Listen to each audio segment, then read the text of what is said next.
स्वागत है दोस्तों आप सभी लोगों का एसएमजे के इस डिजिटल प्लेटफॉर्म पर, जहां महिला पर्यवेक्षक से रिलेटेड हम सिलेबस को लगातार डिस्कस कर रहे थे। और आज इसी कड़ी में हम तीसरे दिन जो यूनिट 1 है उसी का पहला टॉपिक जो है उसमें विटामिन्स को आगे बढ़ते हुए आज हम उसके आगे की चीजों को डिस्कस करेंगे।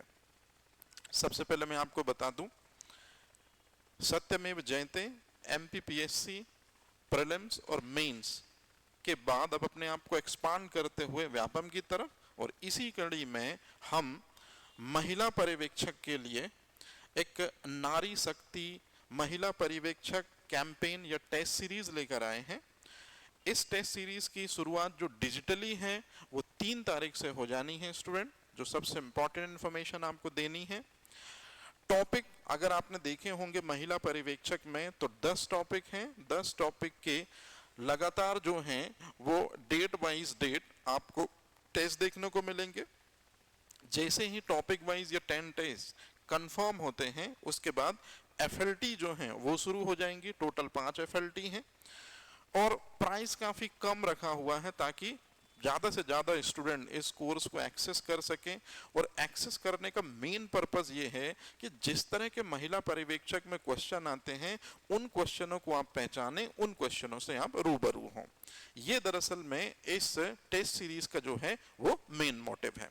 अब सबसे इंपॉर्टेंट चीज़, एक नंबर आपको स्क्रीन पे फ्लैश हो रहा होगा। ये नंबर आप जो देख रहे हैं 8827133382, इस नंबर पर किसी भी तरह की कोई भी क्वेरी यदि आपके माइंड में है, पोस्ट को लेके, इंफॉर्मेशन को लेके, किस तरह के क्वेश्चन आएंगे, किस तरह का पैटर्न होगा, कौन कौन सा फोकस करना ज़्यादा है, इस नंबर पर आप बात कर सकते हैं और आपको बेहतर तरीके से रेजोल्यूशन, बेहतर तरीके से आपको एक्सेस मिल जाएगा। तो कहने का सीधा सा मतलब है कि जो एक ट्रस्ट एसएमजे का बिल्डअप है ऑलरेडी पीएससी के साथ, अब उसको व्यापम में भी बिल्ड करने की ये कोशिश है, जिसकी कड़ी में ये महिला पर्यवेक्षक के टेस्ट सीरीज जो है ये ऑर्गेनाइज की जा रही है। टोटल 15 टेस्ट हैं और जल्दी ही ये 3 तारीख से अवेलेबल होंगे, लेकिन डिजिटल मोड पर स्टूडेंट डिजिटली एक्सेस होंगे। तो आप में से वो स्टूडेंट तो जरूर इन टेस्ट सीरीज को एक बार जरूर मेंशन करें या एक बार जरूर इन टेस्ट सीरीज पर आए जिनको ऐसा लगता है कि हमने सुप्रीम तैयारी कर ली है, या जो अभी भी कंफ्यूज है कि कहां से क्वेश्चन कैसे आएंगे, डायमेंशन क्या होगा, उनको इस टेस्ट सीरीज पर जरूर आना चाहिए। मैं हूं आपका दोस्त और इस प्रोग्राम का होस्ट, नाम सौरभ नामदेव, और ये जो डिजिटल प्लेटफॉर्म जहां से आप मुझे देख रहे हैं ये है एसएमजे, सत्यमेव जयते। तो चलिए बिना किसी देरी के शुरू करते हैं आज का सेशन। जहां हमने कल छोड़ा था उसी के बाद जो पहला टॉपिक है महिला पर्यवेक्षक का पोषण एवं स्वास्थ्य, उसी में जो सबसे पहला टॉपिक है पोषण, उसी में संतुलित आहार मतलब balance diet, macro and micro nutrients, फिर उसके बाद हम विटामिन टॉपिक को पढ़ रहे हैं। विटामिन का क्लासिफिकेशन जो है ये on the basis of solubility, विलेयता के आधार पर विटामिन 2 प्रकार के होते हैं, एक वाटर सॉल्युबल विटामिन, दूसरे फैट सॉल्युबल विटामिन। तो इसके पहले के जो लेक्चर है, जैसे कल का जो लेक्चर है उसमें हमने फैट सॉल्युबल विटामिन के बारे में पूरा कंप्लीट किया है। आज बारी है वाटर सॉल्युबल विटामिन की। तो वाटर सॉल्युबल विटामिन में आते हैं B complex, B1, B2, B3, B4 नहीं होता student, B5, B6, B7, B8 भी नहीं होता, B9, B10 भी होता है, B11 नहीं होता, B12 होता है। तो सारे विटामिन बी जो हैं वो बी कॉम्प्लेक्स हो जाते हैं और नॉन बी कॉम्प्लेक्स में आता है विटामिन सी। तो ये आपको ध्यान रखने हैं। जल में घुलनशील विटामिन में बी कॉम्प्लेक्स मतलब समस्त विटामिन बी और विटामिन सी आता है। जल में घुलनशील विटामिनों की सबसे अच्छी खासियत ये होती है स्टूडेंट कि ये मूत्र की सहायता से शरीर से बाहर जो है वो निष्कासित हो जाते हैं। मतलब जल में घुलनशील जो ये 2 विटामिन हैं ये हमारे शरीर में संग्रहित नहीं होते, हमारे शरीर में स्टोर्ड नहीं होते। जैसे ही आप विटामिन बी कॉम्प्लेक्स खाते हैं या विटामिन सी खाते हैं, जैसे कोरोना के टाइम पे आपने विटामिन सी खाई होगी लिम्सी टैबलेट के रूप में, तो देखा होगा आपने कि यूरिन में आपकी अजीब सी स्मेल थी, वो दरअसल में बी कॉम्प्लेक्स या सी की वजह से थी। मतलब कौन से विटामिन यूरिन की सहायता से शरीर से बाहर पास ऑन हो जाते हैं, तो विटामिन बी और सी। तो हमारे शरीर में जो विटामिन संग्रहित नहीं होते वो भी विटामिन बी हैं और सी हैं। तो इस तरह से आपको इनके बारे में पढ़ना है। तो चलिए बिना देरी के हुए शुरू करते हैं जल में घुलनशील विटामिन, और सबसे पहले हम बात करते हैं बी कॉम्प्लेक्स की। ये कोई प्रमोशनल वीडियो नहीं है स्टूडेंट, कि फार्मास्यूटिकल कोई प्रमोशनल वीडियो है, सिर्फ आपको बताने के लिए कि आज के समय पर सबसे ज्यादा जो बी कॉम्प्लेक्स चर्चा में है, अगर आप फार्मास्यूटिकल इतिहास उठा के देखें तो वो है बिकोसूल्स। बहुत जाना माना प्रोडक्ट है, और बिकोसूल्स को फाइजर कंपनी जो है वो मैन्युफैक्चर करती है या ड्रॉ करती है। लेकिन मोस्ट ऑफ नंबर कैंडिडेट में इस चीज की स्मेल की वजह से, इसके ऑर्डर की वजह से दरअसल में कई लोग इसको अवॉइड करते हैं। तो इसी की कमी को दूर करने के लिए एक कंपनी है एबट, वो दरअसल में लेकर आई बिकोजाइम C4। और बिकोजाइम C4 की टैबलेटों में एक्स्ट्रा एडवांटेज है विटामिन सी का, लेकिन आपको बी कॉम्प्लेक्स की वो अजीब सी स्मेल जो यहां देखने को मिलती है वो यहां देखने को नहीं मिलती। तो कहने का मतलब है कि ये जो ब्रांड आप देख रहे हैं, आपके आंखों के सामने दिख रहे हैं, ये किसी एग्जाम में नहीं आते, लेकिन आगे आपको बहुत काम करेंगे। क्योंकि आपको यदि अपनी लाइफ को बेहतर रखना है तो बी कॉम्प्लेक्स आपको जरूर लेना होगा। क्यों, मैं अभी बताऊंगा। तो ये दो बी कॉम्प्लेक्स हैं, बड़े माने जाने नाम है फार्मास्यूटिकल के, फाइजर एंड बिकोजाइम C4। एक बार फिर मैं बता दूं, this is not the promotional video, this is only scientific knowledgeable relevant video for audience. चलिए शुरू करते हैं यहां से स्टोरी। सबसे पहले बात करते हैं बी कॉम्प्लेक्स में विटामिन B1 की। स्टूडेंट, विटामिन B1 का साइंटिफिक नेम जो है वो थायमिन कहलाता है। थायमिन का मतलब होता है कि इस विटामिन को हम कहते हैं स्टूडेंट मूड विटामिन। इसकी वजह से मूड बन जाता है या मूड अच्छा होता है। तो थायमिन विटामिन B1 का नाम है, इसको मूड विटामिन भी कहते हैं। एक साइंटिस्ट है जिनका नाम है सुजुकी, उन्होंने इसको डिस्कवर किया था। और सबसे इंपॉर्टेंट चीज जिसको आपको ध्यान रखना है, चावल दो तरह के हैं, जैसे कि आप स्क्रीन में देख रहे हैं, ये तो आपको धान दिख रही है, पैडी दिख रही है, लेकिन यदि आप ये दिख रहे हैं तो ये है जो है ये अनपॉलिश राइस है। मतलब आपने छिलका यदि धान का अलग कर दिया तो फिर जो चावल है वो हल्का सा ब्राउनिश कलर की लेयर वाला है। और फिर आप पॉलिशिंग सेंटर में ले जाते हैं इस चावल को, तो उसके ऊपर जो ब्राउनिश लेयर थी वो हट जाती है और इस तरह से चावल व्हाइट दिखते हैं। तो पॉलिशिंग सेंटर में ले जाने के बाद जो व्हाइट चावल, इसको पॉलिश राइस। पॉलिश राइस का मतलब होता है कि छिला हुआ चावल, और जो ये है अनपॉलिश राइस, इसका मतलब है बिना छिला चावल। तो ये क्वेश्चन आपसे पूछते हैं स्टूडेंट, ध्यान रखिएगा कि विटामिन B1 का समृद्धशाली स्रोत क्या है।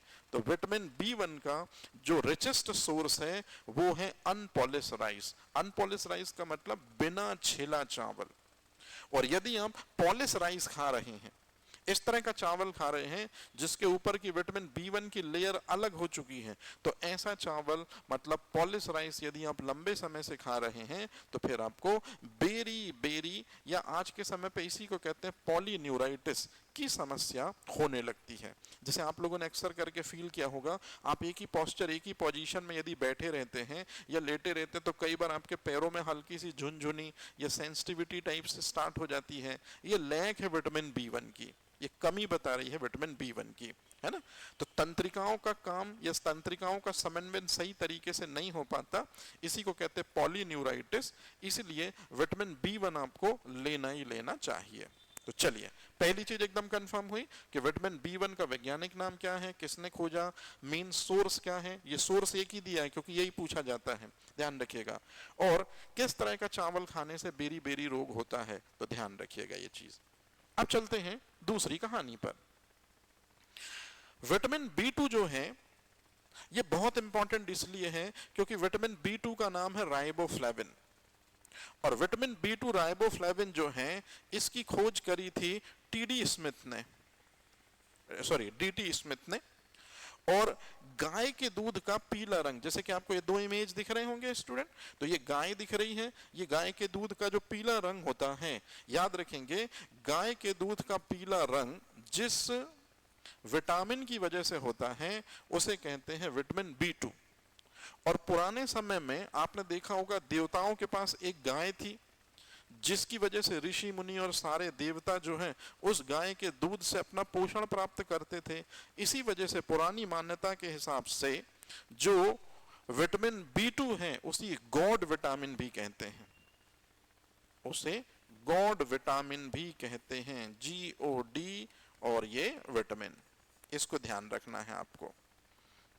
अच्छा, आप में से कई लोग पढ़ते हैं कि गाय का जो दूध होता है उसमें सफेद रंग भी होता है।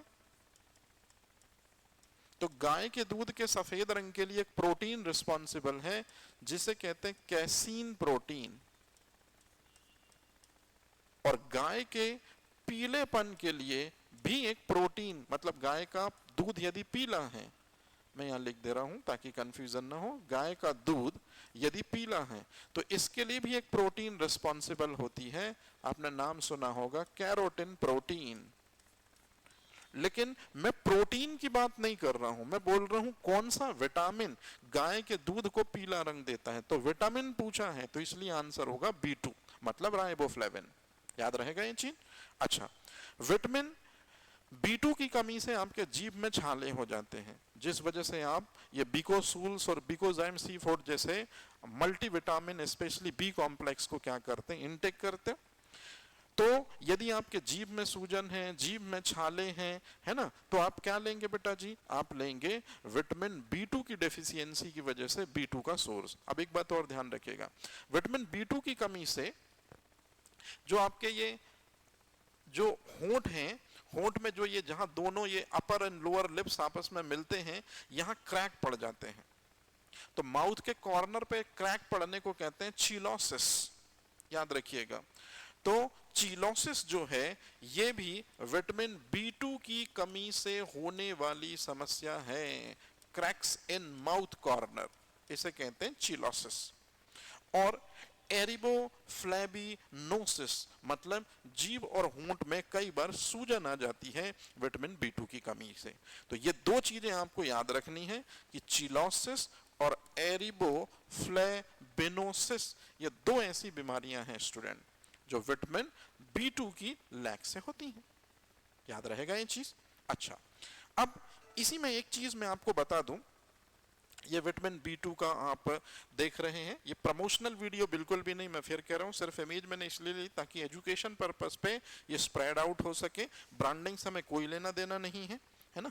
अच्छा, ये गाय के दूध में आप देखिए कि कार्बोहाइड्रेट कितना है, मतलब कितने प्रतिशत एनर्जी देता है गाय का दूध अगर 100 ml है, फैट कितना होता है, प्रोटीन कितना होता है, कार्ब्स कितना होता है, गाय का दूध 100 ml है तो कितनी एनर्जी देता है। इसमें आप देखिए स्टूडेंट, फैट, भैंस के दूध में फैट का परसेंटेज कितना होता है, ये महिला पर्यवेक्षक का पूछा गया क्वेश्चन है, 7.2। यहां लिखा हुआ है 6.9, वो 6.9 से लेकर 7.5 के बीच होता है। तो ये आपको ध्यान रखना है कि भैंस के दूध में वसा का प्रतिशत उच्च होता है, जबकि गाय के दूध में फैट का परसेंटेज इसकी तुलना में हाफ होता है। यदि यहाँ 7 है तो यहाँ 3.5 है। तो इसको आपको थोड़ा सा ध्यान रखना है स्टूडेंट, ये पूछा गया क्वेश्चन है, इसी वजह से ये इमेज मैंने डाला। तो जो क्वेश्चन आएगा उस पर मैं टिक भी कर दे रहा हूं ताकि आपको कोई दिक्कत परेशानी ना हो, है ना। ये क्वेश्चन पूछा गया था, ये चीज पूछी गई थी आपसे, ये वाली चीज आपसे पूछी गई थी, ये चीज, ठीक है, ध्यान रखिएगा उसको। चलिए चलते हैं आगे विटामिन B3 की तरफ। विटामिन B3 जो है, याद रखेंगे स्टूडेंट, विटामिन B3 का साइंटिफिक नेम नियासिन है। इसे ही कई किताबों में निकोटिनामाइड के नाम से भी जाना जाता है, कुछ बुकों में इसी का नाम निकोटिनिक एसिड भी दिया है। तो बिल्कुल सही चीज है, इसमें कोई दिक्कत परेशानी की बात नहीं है कि विटामिन B3 का नाम जो है वो नियासिन निकोटिनामाइड। खोजकर्ता का नाम है कॉनरॉड एल्वे। प्रमुख स्रोत क्या है रहने दीजिए, नहीं पूछा जाता, लेकिन जो सबसे ज्यादा पूछा जाता है वो है विटामिन बी3 की कमी से, विटामिन बी3 की कमी से जो रोग होता है उसे कहते हैं पेलेग्रा। पेलेग्रा जो है इसी को हिंदी में कहते हैं त्वचा दाद, और इसी को आज के समय पे 4D सिंड्रोम के नाम से जाना जाता है। ये है मोस्ट इंपॉर्टेंट क्वेश्चन आपके लिए। तो अगर आपसे कभी कोई पूछे कि विटामिन बी3 की कमी से कौन कौन से रोग होते हैं, तो पेलेग्रा, उसी को त्वचा दाद, उसी को 4D सिंड्रोम कहते हैं। सिंड्रोम का मतलब होता है स्टूडेंट, जब एक से ज्यादा बॉडी ऑर्गन किसी डिसीज की वजह से अफेक्टेड हो तो उसे सिंड्रोम कहते हैं। जैसे पेलेग्रा में 4D, 4 ड्रॉबैक, 4 डिसऑर्डर हमारी बॉडी को देखने को मिलते हैं। जैसे पहला है, पेलेग्रा को 4D सिंड्रोम कहते हैं। तो पेलेग्रा को 4D सिंड्रोम कहते हैं, तो क्या मतलब हुआ इसका? तो इसका मतलब ये हुआ बेटा जी कि 4D में पहले D का जो मतलब है, याद रखिएगा, पेलेग्रा में पहले D का मतलब है कि यदि कोई व्यक्ति जिसकी बॉडी में B3 कम है ना, तो उसको होगा डायरिया। अब ऑलरेडी आप डायरिया की मीनिंग जानते हैं कि डायरिया क्या होता है। दूसरा डी जो उसकी बॉडी में देखने को मिलेगा जिसमें डेफिशिएंसी होगी विटामिन बी3 की, वो होगा डर्मेटाइटिस। डर्मेटाइटिस का मतलब होता है कि स्किन जो होती है वो निकलने लगेगी, स्किन जो है उधड़ने लगेगी। जैसे आप लोगों ने दाद सुना होगा, दाद एक पर्टिकुलर स्पॉट पे होता है फंगल इन्फेक्शन की वजह से, लेकिन फंगल इन्फेक्शन जैसी स्ट्रक्चर या संरचना यदि होल बॉडी में दिखे और रीजन विटामिन बी3 की लैक हो तो फिर उसको हम त्वचा दाद बोलते हैं। तो त्वचा दाद is not a fungal infection, it is a vitamin deficiency, और विटामिन डेफिशिएंसी वो भी विटामिन बी3 की। तीसरा डी जो देखने को मिलेगा वो है डिमेंशिया। डिमेंशिया का मतलब होता है याददाश्त का प्रॉपर ना होना। एक होता है अल्जाइमर, अल्जाइमर का मतलब होता है भूलने की बीमारी जिसमें ब्रेन अफेक्टेड होता है। बीटा एमिलॉइड प्रिकर्सर प्रोटीन का जमाव न्यूरॉन्स में होने लगता है जिस वजह से अल्जाइमर होता है। और अल्जाइमर के बाद की स्टेज होती है बेटा जी डिमेंशिया, जिसमें व्यक्ति बहुत इंपॉर्टेंट चीजों को, स्पेशली बड़ी बड़ी चीजों को क्या है, भूलने लगता है। और सबसे लास्ट में यदि ये 3 सिम्टम आपकी बॉडी में हैं, डायरिया है, डिमेंशिया है ना, डर्मेटाइटिस है, और अगर आप फिर भी यूज नहीं कर रहे हैं विटामिन बी3 के इंग्रेडिएंट को, तो आप कुछ ही समय में मर जाएंगे। मतलब चौथा डी जो है वो कंफर्म है डेथ। तो इस तरह से पेलेग्रा को क्या बोलते हैं बेटा जी, 4D सिंड्रोम भी कहते हैं। उस विटामिन का नाम बताइए जिसे पीपी विटामिन कहते हैं। तो याद रखिएगा, पीपी विटामिन विटामिन बी3 को कहते हैं। क्यों? क्योंकि विटामिन बी3 जो है इसी को कहते हैं प्रिवेंशन फॉर पेलेग्रा। प्रिवेंशन का मतलब होता है बचाव, पेलेग्रा से बचाव के लिए कौन सा विटामिन बहुत महत्वपूर्ण है? आंसर है विटामिन बी3। इसको आप बहुत अच्छे से पढ़ेंगे, ये बहुत इंपॉर्टेंट क्वेश्चन है। विटामिन बी4 नाम की कोई चीज अभी तक साइंटिस्टों ने नहीं डिस्कवर की है, लेकिन हाँ विटामिन बी5 होता है स्टूडेंट। तो विटामिन बी5 के बारे में यदि आप जानना चाहो तो ये विटामिन बी5 जो है, ये बी5, इसका साइंटिफिक नेम होता है पैंटोथेनिक एसिड। जैसे आपको नाम से स्पष्ट है, 5 मतलब पेंटो, तो पैंटोथेनिक एसिड। विलियम्स ने इसकी खोज करी थी। जिन सोर्सेस में मिलता है इसको रहने दीजिए, ये उतने इंपॉर्टेंट नहीं है, लेकिन सबसे इंपॉर्टेंट है विटामिन बी5 की कमी से आपके पैर के जो तलवे होते हैं और आपके हाथ जो होते हैं इनमें भारी जो है बर्निंग या जलन सी महसूस होती है। इसी को कॉमन लैंग्वेज में हम बोलते हैं फुट बर्निंग सिंड्रोम। तो विटामिन बी5 की लैक से, विटामिन बी5 की कमी से आपकी बॉडी में जो दिक्कत आएगी उसे हम फुट बर्निंग सिंड्रोम कहते हैं। और नीट वगैरह के एग्जाम में ये क्वेश्चन पूछा जाता है कि NADPH2 मतलब कोएंजाइम को बनाने के लिए कौन सा विटामिन महत्वपूर्ण साबित होता है? आंसर है विटामिन बी5। तो अगर आपको नहीं समझ में आ रहा है तो सिर्फ आपको ये वर्ड याद रखना है स्टूडेंट कि कोएंजाइम ए के निर्माण में कौन सा विटामिन सहायक होता है? आंसर है विटामिन बी5। याद रहेगा ये चीज? अच्छा, इसके बाद चलते हैं विटामिन बी के जितने भी वेरिएंट अब बचते हैं जरा हम उनको देख लेते हैं स्टूडेंट। तो अब हम क्या कर रहे हैं, ध्यान से सुनिएगा, विटामिन बी से लेकर विटामिन बी6 से लेकर विटामिन बी12 में जितने भी हैं उन्हीं को एक टेबल में हम देख ले रहे हैं। और इस टेबल को आप अच्छे से पढ़ लीजिएगा, क्योंकि आप खुद जानते हैं या आपने क्वेश्चन पेपर यदि देखे होंगे तो आप जरूर इस टेबल का इंपॉर्टेंस समझ गए होंगे, और यदि नहीं समझे होंगे तो चलिए मैं समझाता हूं। देखिए अच्छे से समझिएगा स्टूडेंट, इंपॉर्टेंट है ये चीज। थोड़ा स्क्रीन में आगे कर लेता हूं ताकि आपको चीजें एकदम क्लियर हो जाएं। सबसे पहले हम बात करते हैं विटामिन बी6 की।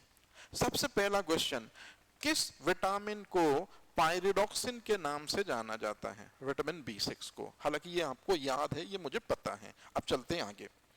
विटामिन बी6 के डिस्कवरर जो हैं ये पॉल गायरो हैं। इंपॉर्टेंट क्वेश्चन है स्टूडेंट। उससे भी इंपॉर्टेंट क्वेश्चन है ये, उस विटामिन का नाम बताइए जो कि स्वप्नों को याद रखने में मदद करता है। आपकी मेमोरीज, जब आप सोते हैं उस टाइम पे कुछ ना कुछ जो मेमोरी आती है जिनको हम सपने कहते हैं, ड्रीम्स कहते हैं, तो सपनों को याद रखने में मददगार विटामिन जो है, याद रखिएगा, वो है विटामिन बी6, मतलब पायरिडॉक्सिन। याद रहेगा ये चीज। और विटामिन बी6 जो है, इसी की कमी से आरबीसी और हीमोग्लोबिन का प्रतिशत मात्रा आपके शरीर में कम हो जाती है। तो जब भी आरबीसी और उसके अंदर उपस्थित रेस्पिरेटरी पिगमेंट हीमोग्लोबिन यदि आपके बॉडी में कम हो तो इसे ही तो हम कहते हैं क्या? एनीमिया। तो आपको ये चीज याद रखना है हमेशा कि बी6 की कमी से कौन सा रोग हो सकता है स्टूडेंट? आपको एनीमिया हो सकता है। तो ये जो दो मैंने बताए आपको, इनको ध्यान रखना है। अब आपसे अगर कोई पूछे कि विटामिन बी6 का काम बताओ, तो आप कहोगे स्वप्नों को याद रखना, मतलब तंत्रिका तंत्र को स्ट्रॉन्ग करना, लाल रक्त कणिकाओं का निर्माण करना, इनके लिए विटामिन बी6 महत्वपूर्ण होता है। याद रखिएगा, इसको आप जरूर ध्यान रखें। कई बच्चे चिड़चिड़े स्वभाव के होते हैं, डिप्रेशन वगैरह का शिकार होते हैं, है ना, मतलब पुरानी भूतपूर्व किसी घटना पर लगातार चिंतन और मनन करते रहते हैं। इस तरह से वो डिप्रेशन का शिकार जो बच्चे होते हैं, उनकी बॉडी में कहीं ना कहीं विटामिन बी6 की कमी देखी गई है, इसलिए वो पुरानी मेमोरी बार बार रिकॉल करते रहते हैं। तो ये भी ध्यान रखना है आपको कि विटामिन बी6 की कमी से चिड़चिड़ापन या डिप्रेशन देखने को मिल सकता है। ये कंप्लीट हुआ विटामिन बी6। इसके अलावा और कोई क्वेश्चन आपको यहां से नहीं पूछेंगे वो। अब चलते हैं विटामिन बी7 की तरफ। विटामिन बी7 का सबसे पिटा हुआ क्वेश्चन, बायोटिन किसे कहते हैं? और बायोटिन जो है, ये विटामिन बी7 जो है, वो हेयर ग्रोथ के लिए बहुत इंपॉर्टेंट होता है, इसलिए बायोटिन को ही विटामिन एच के नाम से भी जाना जाता है स्टूडेंट। वाइल्डर्स ने इसकी खोज करी थी, सोर्सेस रहने दीजिए, वो नहीं पूछे जाते। विटामिन बी7 की जब भी कमी होती है तो बाल झड़ने की समस्या जो है वो बहुत आम हो जाती है। जैसे इस टाइम पीरियड पे जब मैं ये लेक्चर रिकॉर्ड कर रहा हूं, ठंडक है और गर्मी जो है वो स्टार्ट हो चुकी है। तो जब भी सीजन चेंज वाली पोजीशन आती है, या जब भी सीजन का मीडिएटर होता है ना, तो उस कंडीशन पे हमारी स्किन, हमारी त्वचा ससेप्टेबल हो रही होती है एक्सटर्नल मीडियम से। तो ऐसी कंडीशन में बाल जो है बहुत जल्दी गिरते हैं, बहुत जल्दी झड़ते हैं, जैसे ये टाइम पे चल रहा होगा। तो ऐसी महिलाओं को जिनके साथ ये समस्या है, उनको बायोटिन, और जब भी आप बायोटिन लेंगे तो आप B9 भी जरूर लेंगे।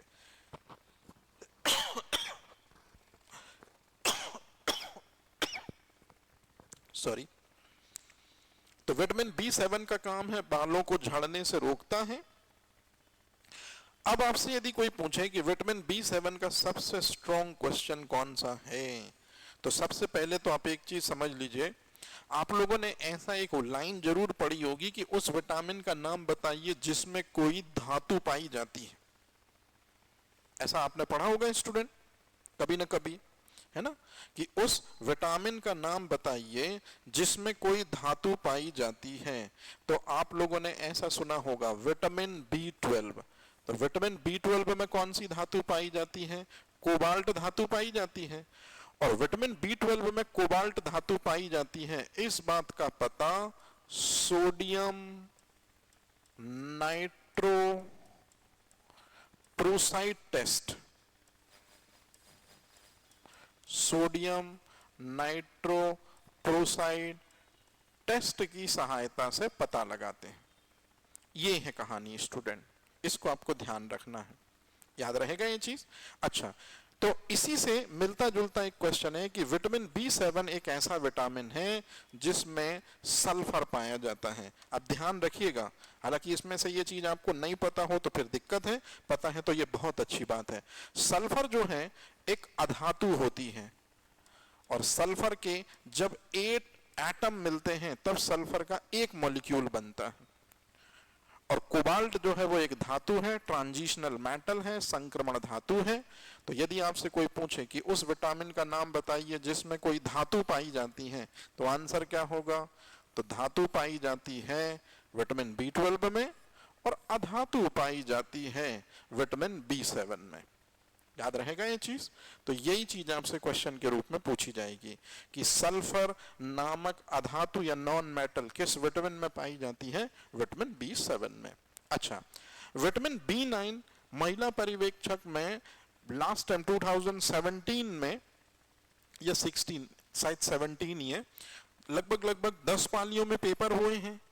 10 पालियों में से 6 पालियों में ये क्वेश्चन हर में देखा गया सेट में कि मेगालोब्लास्टिक एनीमिया किस विटामिन की कमी से होता है। कभी अलग से ये टाइम मिलेगा तो मैं बता दूंगा स्टूडेंट मेगालोब्लास्टिक एनीमिया। अभी तो आप यही समझिए कि मेगालोब्लास्टिक एनीमिया का मतलब होता है खून की कमी। हालांकि दरअसल रियल मीनिंग इसका ये नहीं है, लेकिन ठीक है, ये वर्ड आपको याद रखना है। Megaloblastic anaemia specially vitamin B9 की कमी से होता है। और ये विटामिन B9 है, इसी को हम किस नाम से जानते हैं बेटा जी? तो विटामिन B9 को ही हम जानते हैं फॉलिक एसिड के नाम से। लूसी विल्स ने इसकी डिस्कवरी करी थी। और मेगालोब्लास्टिक एनीमिया होता है, ये महिला पर्यवेक्षक के बहुत से एग्जाम में क्वेश्चन ये पूछा गया डिफरेंट सेट्स में। और सबसे लास्ट में विटामिन B12। तो विटामिन B12 का साइंटिफिक नेम तो सबको पता है, साइनोकोबालामिन। और साइनोकोबालामिन जो है उसके खोज करता है डोरोथी हॉजकिन। और सबसे लास्ट में है कि विटामिन B12 की कमी से जो रोग होता है वो आप खुद देखिए, B9 जैसा ही सिमिलर मिलेगा, लेकिन थोड़ा सा अंतर है। विटामिन B9 की कमी से होता है मेगालोब्लास्टिक एनीमिया, और विटामिन B12 की कमी से होता है स्टूडेंट परनीसियस एनीमिया। और परनीसियस एनीमिया को हिंदी में कहते हैं घातक रक्ताल्पता। घातक रक्ताल्पता। तो रक्ताल्पता का मतलब तो एनीमिया ही होता है बेटा जी, तो ध्यान रखिएगा। एक और रोग है पांडु रोग, यह भी विटामिन B12 की कमी से होता है। अब विटामिन B12 का एक फैक्ट सुनिए जो आपको ध्यान रखना है। मैंने आपको शुरू में पढ़ाया था कि विटामिन जो है वो किससे प्राप्त होते हैं? फल और सब्जियों से। लेकिन विटामिन डी तो आपको सनलाइट से प्राप्त होता है। अच्छे से सुनिए, एक भी प्लांट से या फल और सब्जियों से जो विटामिन प्राप्त नहीं होता, इसमें विटामिन B12 भी आता है। मतलब वो विटामिन जो प्लांट में एब्सेंट होता है, नाम है विटामिन B12। केवल और केवल यदि विटामिन B12 यदि आपको लेना है तो आपको एनिमल सोर्स लेने होंगे, दूध लेना होगा, अंडा लेना होगा, मीट लेना होगा। मतलब विटामिन B12 की जो प्राप्ति होगी वो आपको सिर्फ और सिर्फ एनिमल सोर्स से होगी, पशु स्रोतों से होगी। ये ध्यान रखिएगा आप। और कौन सा धातु पाई जाती है? तो ये तो आपको पता ही होगा, कोबाल्ट धातु पाई जाती है। अब सुनिए एक मुद्दे की चीज, जब मां के गर्भ के अंदर बच्चा होता है तो उस दौरान उसको कोबाल्ट मिलना चाहिए। किसी न किसी तरीके से माँ के शरीर के अंदर कोबाल्ट जाना चाहिए, क्योंकि कोबाल्ट जाने की वजह से विटामिन B12 बनेगा, और विटामिन B12 ही हेल्प करता है डीएनए सिंथेसिस में। और आपको पता है हमारी लाइफ का ब्लूप्रिंट होता है, जीवन की इकाई होता है डीएनए। क्योंकि आज जो आप खड़े हो, जो आप देख रहे हो, जो बोल रहे हो, ये कहीं ना कहीं इसके लिए बहुत स्टार्टिंग लेकिन बहुत इंपॉर्टेंट फैक्टर होता है डीएनए। जीवन की 1 लाख इकाई कहते हैं डीएनए को, लाइफ का ब्लूप्रिंट कहते हैं डीएनए को। कभी टाइम मिलेगा तो मैं बताऊंगा क्यों कहते हैं, लेकिन ये जो जीवन की इकाई डीएनए है, ये सेंट्रल डोगमा प्रोसेस की वजह से होती है। तो अब ये थोड़ा सा कठिन हो जाएगा, सेंट्रल डोगमा क्या है, अभी इसको रहने दो। तो एक बार जो आपने पढ़ा उसी को जरा फटाफट आप इमेज के फॉर्म में देख लो स्टूडेंट। सबसे पहले विटामिन B6 पूछा गया क्वेश्चन है कि विटामिन B6 जो है वो किस में मिलता है, कैबेज में मिलता है, बंद गोभी में मिलता है।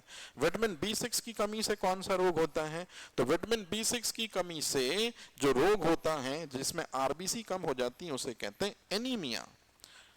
विटामिन B6 का सबसे इंपॉर्टेंट रोल होता है क्रूशियल फॉर ब्रेन डेवलपमेंट ना। विटामिन B6 का सबसे इंपॉर्टेंट फंक्शन होता है कि वो मेंटेन करता है किस चीज को, हेल्दी ब्रेन फंक्शन को। स्पेशली जो मेमोरीज होती हैं वो आपकी कवर हो जाती हैं इसके जरिए। फिर मैंने आपको एक चीज बताई कि उस विटामिन का नाम बताइए जिसमें एक नॉन मेटल पाया जाता है जिसका नाम सल्फर है, तो आंसर है विटामिन B7।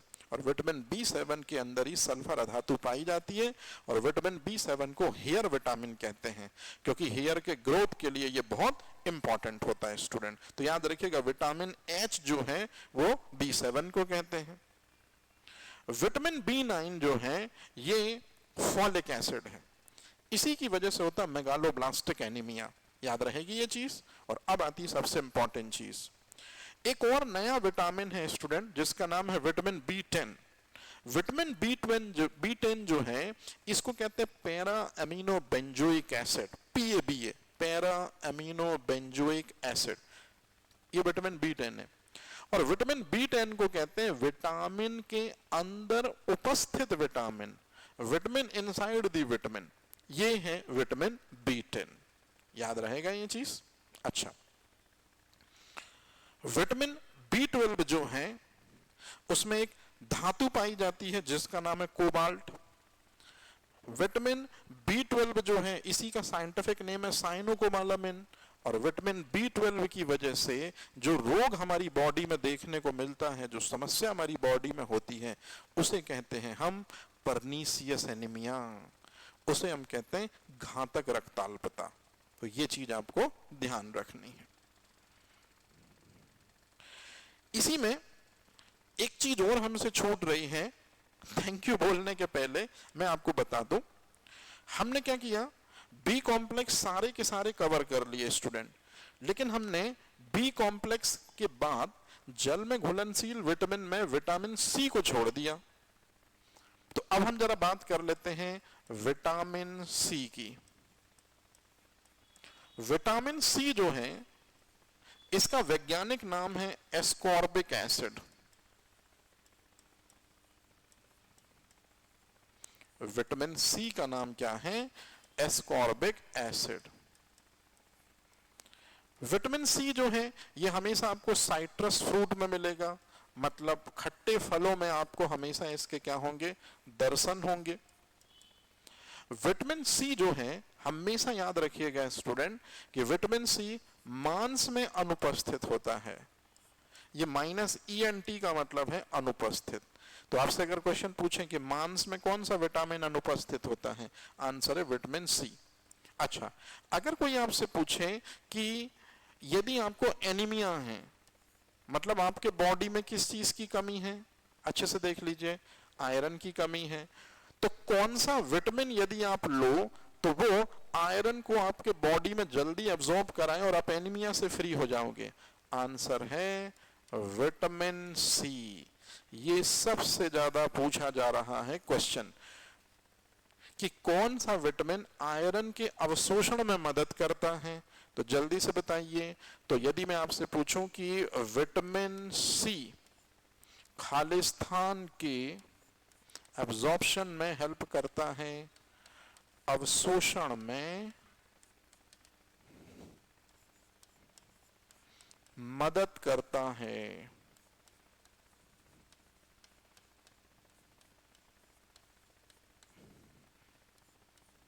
ये चीज तो विटामिन सी आयरन के अवशोषण में मदद करता है, याद रहेगा ये चीज।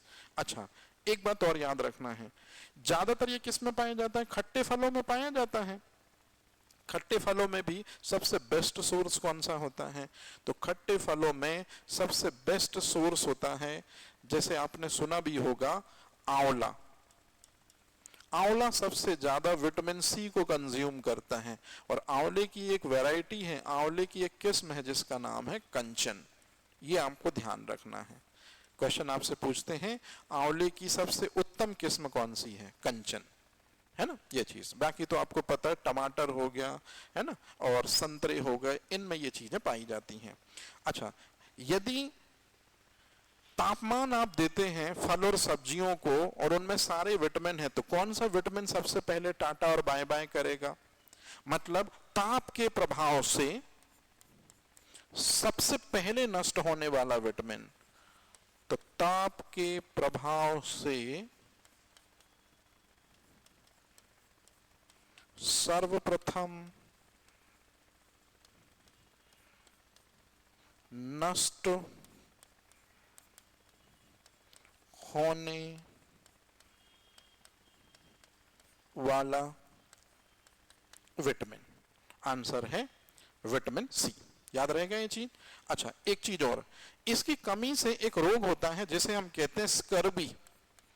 स्कर्बी का मतलब होता है मसूड़ों से खून आना। तो जो गम्स होते हैं वो क्या हो जाते हैं? काफी ढीले हो जाते हैं, और उन्हीं में से खून आने लगता है। ये स्कर्वी रोग होता है। तो स्कर्वी रोग यदि किसी को है तो कौन सा विटामिन बोले? Vitamin C. तो एंटी स्कर्वी विटामिन बोलते हैं। अच्छा, अब एक बात याद रखिएगा, विटामिन सी जो है इसको इम्यूनिटी विटामिन कहते हैं। कोरोना के टाइम पे आपने लिमसी, एक ब्रांड है जिसमें विटामिन सी था भर भर कर, वो आपने बहुत खाया है। क्यों खाया है? इम्यूनिटी विटामिन है। तो याद रखेंगे कि विटामिन सी जो है इसको प्रतिरक्षा विटामिन कहते हैं, इम्यूनिटी विटामिन कहते हैं।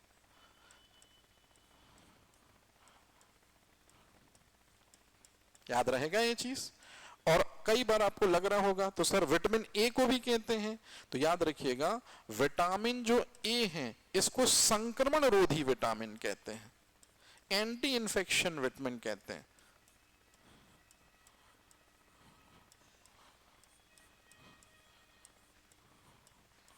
ये दो चीजें थोड़ा सा आपको ध्यान रखना है स्टूडेंट, ये चीज, ये ठीक है। अच्छा, एक चीज इसी में बता देता हूं, जैसे आपके शरीर में कभी कैल्शियम की कमी हो जाए तो आपके दांतों में और हड्डियों में कमजोरी होने लगेगी, सेंसिटिविटी आ सकती है, दर्द हो सकता है। तो कैल्शियम के अवशोषण को आसान बनाता है विटामिन डी, और आयरन के अवशोषण को आसान बनाता है विटामिन सी। ये दो फैक्ट आपको याद रखने हैं स्टूडेंट, कि विटामिन डी जो है ये कैल्शियम के अवशोषण को आसान बनाता है बॉडी में, और विटामिन सी आयरन के अवशोषण को आसान बनाता है बॉडी में। तो ये इस तरह से कुछ क्वेश्चन हैं जिनको आपको बहुत अच्छे तरीके से क्या करना होगा? ध्यान में रखना होगा। याद रहेगा ये चीज। अच्छा, अब इसके बाद एक बहुत इंपॉर्टेंट चीज है, मैंने आपको दो तीन चीजें जो पढ़ाई उनमें ये सबसे इंपॉर्टेंट है, विटामिन सी, इसको जरूर आप अच्छे से कवर कर लीजिएगा। हाँ, इसमें एक चीज और मुझे जो बतानी है वो बहुत इंपॉर्टेंट है। कैसे? देखिए, इसी पे बता देता हूं मैं, खनिजों के बारे में। ये चीज मुझे बहुत अच्छे से प्रिपेयर करानी थी, इसलिए मैंने सोचा कि इसको मैं एक एक करके आपको बताऊं। खनिज के बारे में।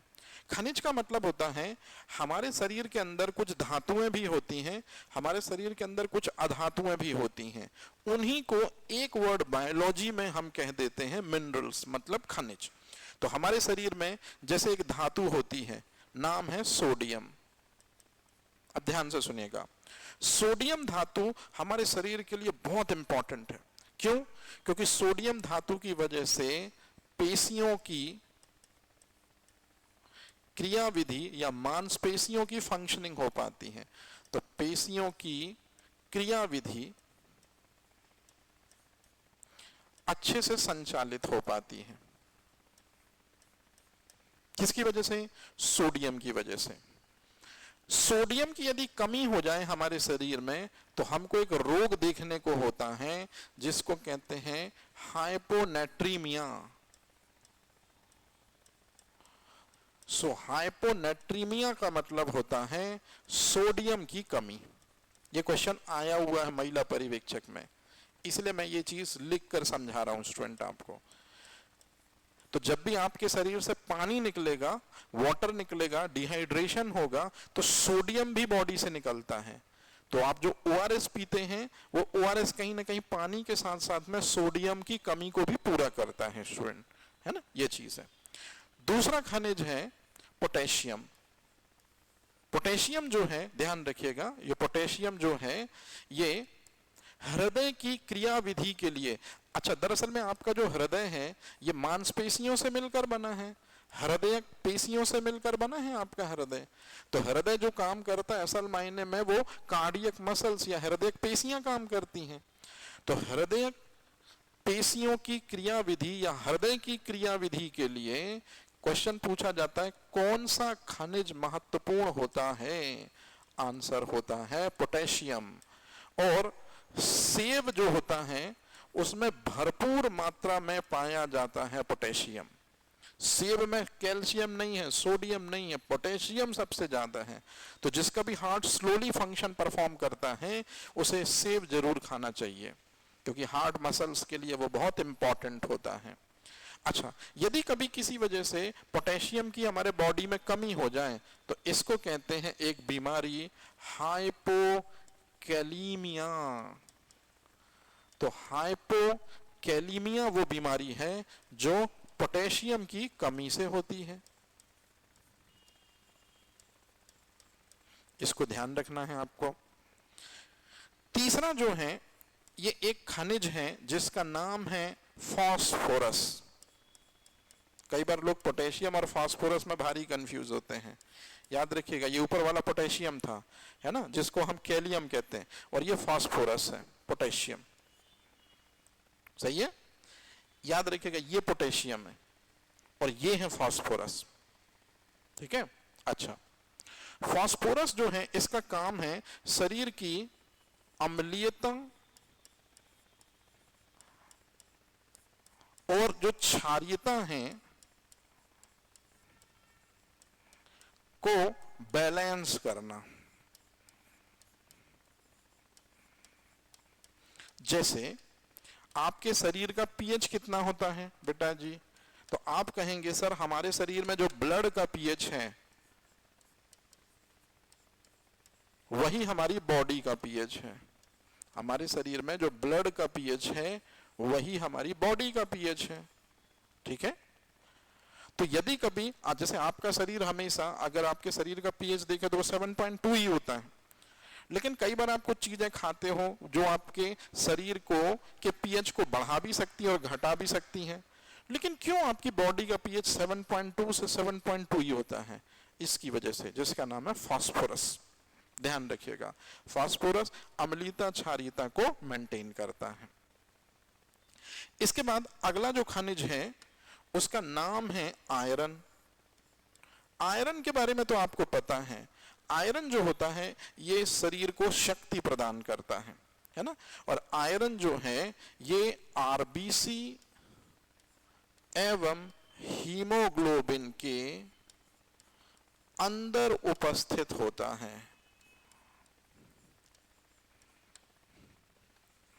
तो आपसे यदि कोई क्वेश्चन पूछेगा कि आरबीसी और हीमोग्लोबिन, अच्छा आरबीसी और हीमोग्लोबिन का मतलब क्या है बेटा? आरबीसी और हीमोग्लोबिन जो है ये ब्लड के पार्ट हैं। तो अगर आपसे क्वेश्चन पूछ ले कोई कि ब्लड के अंदर कौन सी धातु पाई जाती है, तो आंसर है आयरन। और इसी आयरन की कमी से आपके शरीर में एक रोग होता है जिसे कहते हैं एनीमिया। तो एनीमिया का मतलब होता है खून की कमी।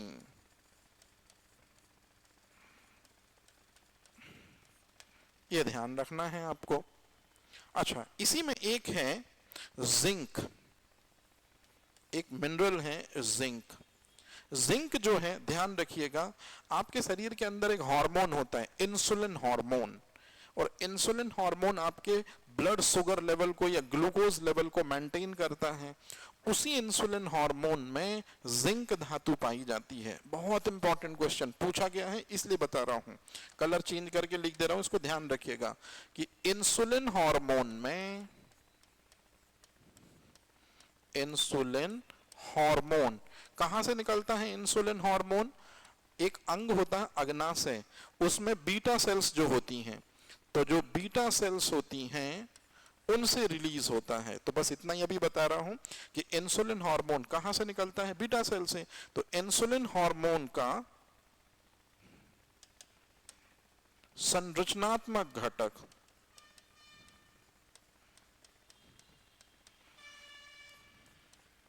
किसको कहते हैं बेटा जी? ये कहते हैं हम जिंक को। फिर यदि मैं आपसे क्वेश्चन पूछ लूं आयोडीन, तो अब ध्यान से सुनिएगा, मैं कलर चेंज कर रहा हूं। ये जो आयोडीन है ये अधातु है बेटा जी, और आयोडीन क्यों जरूरी है आपको बहुत अच्छे से पता होगा, क्योंकि जो आप आयोडीन युक्त नमक खाते हैं उसमें क्या चीज होती है? आयोडीन, जो घींगे से बचाती है, ग्वाइटर से बचाती है, गलगंड से बचाती है। गलगंड नियंत्रण कार्यक्रम 1962 में शुरू किया गया था गवर्नमेंट के द्वारा। क्वेश्चन आता है, घींगा नियंत्रण कार्यक्रम भारत सरकार ने कब शुरू किया था? 1962 में शुरू किया था, याद रहेगा। तो अभी मैं सीधे सीधे आपको बता रहा हूं कि आयोडीन जो है वो एक अधातु है, और एक शैवाल होती है लेमिनेरिया, भूरी शैवाल होती है ये। तो लेमिनेरिया, जिसको कैल्प बोलते हैं, भूरी शैवाल से सोडियम आयोडाइड और पोटेशियम आयोडाइड प्राप्त किया जाता है स्टूडेंट। ये ध्यान रखना है आपको, याद रहेगा। और एक और लास्ट में नंबर 7 कोबाल्ट। इसमें और भी हो सकते हैं, जैसे कैल्शियम हो सकता है ना, कोबाल्ट हो सकता है। तो कोबाल्ट के बारे में अब भी मैंने बताया कि कोबाल्ट वो धातु है, वो खनिज है जो विटामिन B12 के निर्माण में मदद करता है। तो अगर आपसे कोई पूछे कि विटामिन B12 के निर्माण में कौन सी धातु मदद करती है, आंसर है कोबाल्ट। अगला खनिज है कैल्शियम, दांतों और हड्डियों के निर्माण में महत्वपूर्ण योगदान होता है कैल्शियम का। और उससे भी ज्यादा इंपॉर्टेंट है, कैल्शियम ब्लड क्लॉट में हेल्प करता है, रुधिर स्कंदन में सहायक होता है कैल्शियम। ठीक है, तो इनमें से ये जो काम है ये क्वेश्चन आपसे पूछे जाएंगे स्टूडेंट, खनिजों से संबंधित। अब हम आज के सेशन को यहीं करते हैं क्लोज, और यहीं क्लोज कर रहे हैं का मतलब है कि इससे और भी जो इंपॉर्टेंट क्वेश्चन है ना खनिजों से संबंधित, क्योंकि उन्होंने आपके सिलेबस में स्पेशली खनिजों को बहुत अच्छे से दिया है, तो और कौन कौन से खनिज हैं, कितनी कितनी मात्रा होनी चाहिए, इस पे भी क्वेश्चन आते हैं। तो ये चीज अब मैं आपको कल बताऊंगा, जो कि 5 से 10 मिनट में हो जाएगी, क्योंकि मेन चीज हमने पढ़ ली, ये सबसे कठिन चीज थी जो आपको समझना था। अब अगर आपको ये समझ में आ गया तो इसके जस्ट बाद में जो कितनी मात्रा होनी चाहिए, कितना ग्राम होना चाहिए, ये सब मैं आपको कल बता दूंगा। तो मैं वही कह रहा हूं कि स्टूडेंट क्वेश्चन का जो लेवल है महिला पर्यवेक्षक में आपने देखा होगा वो बहुत अजीबोगरीब है, कुछ भी पूछ लेते हैं। यहाँ कुछ भी पूछने का मतलब है सिलेबस के अकॉर्डिंग ही पूछते, है ना। जैसे आपने विटामिन पढ़ा, तो विटामिन पढ़ा तो विटामिन को क्या कहते हैं, मेटाबॉलिक क्रियाओं को नियंत्रित करने वाले कारक, और मेटाबॉलिक क्रियाओं को नियंत्रित करने वाले कारक कहते हैं। लेकिन जब आप एग्जाम में जाते हैं तो वो पूछते हैं कि भोजन को उत्प्रेरक के रूप में कौन भूमिका निभाते हैं, तो इसका मतलब है विटामिन ही है इस क्वेश्चन का भी आंसर। तो ऐसे आपको बहुत से क्वेश्चन मिलेंगे कि हम पढ़ते कुछ है और उधर आता कुछ है। तो ये चीज 100% कोई नहीं करा सकता, लेकिन हाँ 70-80% यदि आपके राडार में है, पाले में है, पड़ी हुई चीजें हैं, तो वो 10 से 20% जो चीजें हैं वो आप खुद से बहुत आराम से अपने सेल्फ डिसीजन से कर सकते हो। और यही तो दरअसल में एग्जाम का मेन मोटिव है कि भाई आता आपसे 70-80% है, लेकिन वो 10% या 20% से ही तो आपका सिलेक्शन डिसाइड होता है ना। तो इसी तरह कौन कौन सी चीजें, कौन कौन से क्वेश्चन यदि आपको लगता है कि जानना चाहिए या पता होना चाहिए, तो बिल्कुल मैं आपको फिर से कह रहा हूं, आप इस टेस्ट सीरीज को जरूर यूज करो, क्योंकि मेन जो है इंट्रोडक्शन वो इस टेस्ट सीरीज से कराना है। अच्छा, एक मजेदार चीज जो आपको ध्यान रखनी है, इस टेस्ट सीरीज में कई ऐसे क्वेश्चन होंगे स्टूडेंट जो पुराने आपके मिथक तोड़ेंगे। जैसे एक क्वेश्चन है कि इनमें से कौन सा विटामिन जो है जिसको प्रतिरक्षा विटामिन कहते हैं, तो जनरली हमने पढ़ा है कि संक्रमण रोधी विटामिन विटामिन ए को कहते हैं, लेकिन प्रतिरक्षा विटामिन जो है वो विटामिन सी है। इसी तरह से मैंने आज एक क्वेश्चन बताया, परनीसियस एनीमिया किस विटामिन की कमी से होता है, B12। मेगालोब्लास्टिक एनीमिया किसकी कमी से होता है, B9 फॉलिक एसिड। तो ऐसे क्वेश्चन बहुत ज्यादा पूछे जाते हैं, है ना। तो कुल मिला के आप एक बार इस टेस्ट सीरीज को जरूर यूज करें, इस टेस्ट सीरीज का बेनिफिट आप लें। आप पहला टेस्ट ही लगाएंगे तो आप पाएंगे या समझ जाएंगे कि लेवल क्या रखा गया है। तो इसलिए यदि आप पढ़ चुके हैं तो एक बार जरूर अपने नॉलेज को चेक करें। आपको यदि समझ में नहीं आ रहा है कि क्या पढ़ना चाहिए, इतना सारा सिलेबस है, तो भी आप एक बार जो है इस टेस्ट सीरीज को जरूर अटेम्प्ट करें। आप पाएंगे कि आप एकदम सही ऑन डायरेक्शन में जा रहे हैं। नहीं होगा तो आपको एक व्यू मिल जाएगा कि किस तरह से आपको प्रिपरेशन करनी है। तो एक बार मैं फिर बता दूं, नारी शक्ति महिला परिवेक्षक टेस्ट सीरीज, टोटल 15 टेस्ट हैं, 10 सब्जेक्ट वाइज, 5 FLT हैं। इस नंबर पर आप कॉल कर सकते हैं। आपको ज्यादा से ज्यादा इंफॉर्मेशन इस नंबर के माध्यम से इस एग्जाम के बारे में आपको मिल जाएगी। किसी भी तरह का कोई डाउट हो बिल्कुल आप बात कर सकते हैं। तो आज यहीं तक रखते हैं सेशन, क्योंकि मेन जो काम की बात मुझे बतानी थी वो हमने विटामिन कवर कर लिए। स्पेशली वाटर सोल्युबल विटामिन में वो बी कॉम्प्लेक्स बहुत लंबे थे, B1 से लेके B12, फिर विटामिन सी भी उसी में आ जाता है वाटर सोल्युबल विटामिन में, और फिर हमने आज कवर कर लिए खनिज।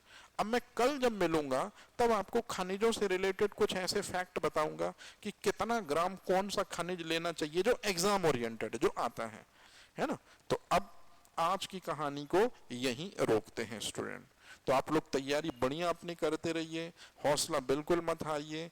निश्चित रूप में आप में से ज्यादातर लोगों ने सिर्फ फॉर्म इस चीज को देखकर भरा है कि वैकेंसी आई है, लेकिन सच में उस वैकेंसी तक पहुंचने के लिए लगातार आपको पढ़ाई करनी होगी। आप बराबर अपना पढ़ते रहिए, भ्रांतियों पर ध्यान मत लगाइए। अगर आप करेंगे अच्छा तो 100% होगा अच्छा। थोड़ा समय लग सकता है, लेकिन रिजल्ट आपके फेवर में पॉजिटिव ही आएगा। ठीक है, तो चलिए आज का सेशन यहीं रोकते हैं, मिलते हैं कल और भी इंपॉर्टेंट इंफॉर्मेशन के साथ, और भी इंपॉर्टेंट चीज के साथ। तब तक देखते रहिए SMJ का ये डिजिटल प्लेटफॉर्म और इसके वीडियोस को करते रहिए आप एंजॉय और एक्सप्लोर। Thank you.